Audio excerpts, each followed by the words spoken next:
સુરતમાં પૂરગ્રસ્ત વેપારીઓને 7,500 થી લઈ 1 લાખ સુધીની સહાય ચૂકવાશે. નુકસાન થયું હોય તે તમામ એકમનો સુરત મનપા 1 વર્ષનો ટેક્સ માફ કરશે. વાપી, વલસાડ, નવસારીમાં પણ લાગુ પડશે સહાય પેકેજ.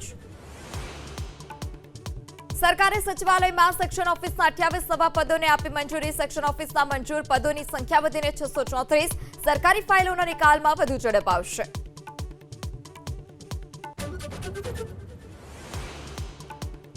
સુરતમાં નાસિરનગર રિવોલ્યુશન મુદ્દે મનપા કમિશનર અને સુજલ પ્રજાપતિ વચ્ચે વોટ્સઅપ ચેટ ચર્ચામાં સુજલ પ્રજાપતિએ હાઈકોર્ટમાં સોગંદનામું રજૂ કરી એસએમસી કમિશનર પર લગાવ્યા આરોપ.